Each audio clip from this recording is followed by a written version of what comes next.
House Speaker Paul Ryan has promised fast action on repealing President Obama's signature health care law.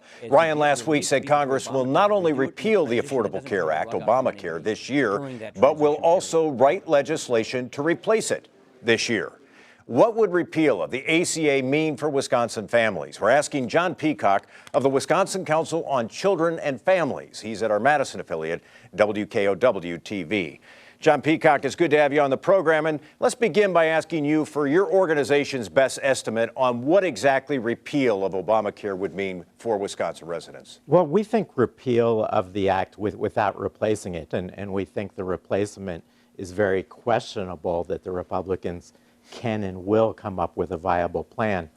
As a result, we think repealing the Affordable Care Act would hurt almost everyone in Wisconsin because directly or indirectly, nearly everyone in this state is benefiting from some part of it. Of course, some people are going to be affected a lot more than others.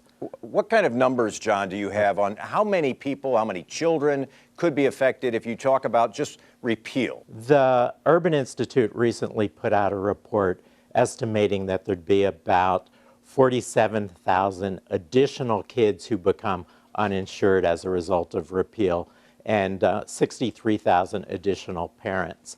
They estimated that the number of insured people in the state would more than double from about 300,000 now to more than 600,000 as a result of repealing the act. And again, we're talking about repeal, and you said that you believe replacement's going to be very difficult. Why do you believe that? Well, the Republicans have been saying for the last 6 years that they plan to repeal and replace it and have been promising a replacement plan.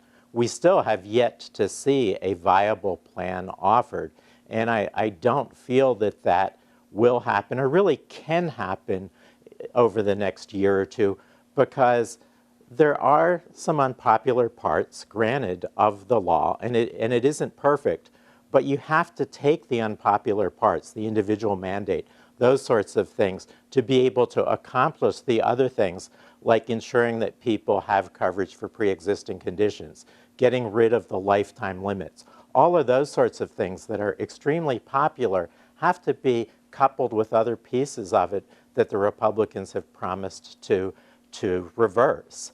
And that just isn't a workable strategy. Well, and the other thing about it is that they're essentially setting a time bomb under the law and starting the countdown towards that going off. And even if they can come up with a plan in a year or two, in the meantime, people are going to exit, insurance companies and individuals, because of all the fear and uncertainty that's caused by putting that time bomb under the whole law. People are going to head for the exits, and the marketplace coverage that serves more than 200,000 people in this state, that's going to implode. And we're going to have a huge increase in the number of uninsured just as a result of that. John, I want to have you address one of the arguments you hear, and it goes something like this, that let's let the free markets work, let's let states have more control over some of these important issues. Why are you unconvinced of those arguments? Well, we saw how that strategy was playing out before the law came along. We saw how the free market approach was resulting in exclusions of people with pre-existing conditions, in lifetime limits on coverage, in much higher premiums for women. All of those sorts of things that were problematic before are going to come back again under the kinds of plans that are being proposed now. And so in the next year, what is your best guess on what we're going to see? Will we see repeal? Will we see replacement all in the next year? Well, I'm guessing that the president-elect and Congress will go through with their commitment to set repeal in motion, and that they will try over time to have a replacement plan. But I think we, the electorate, whether you want it repealed and replaced or not, let's see up front what that replacement is going to be. Let's compare that to what we have in the Affordable Care Act, which has been very successful in a whole lot of different ways. It's reduced the number of uninsured people across the country by more than 20 million, by the number of uninsured Wisconsinites by 200,000. Before they actually go through with putting this time bomb under the whole law, let's see that replacement plan.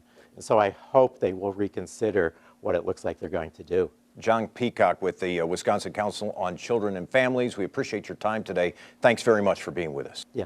Thank you, Mike. And coming up next, why there will be no real race for state Supreme Court this year.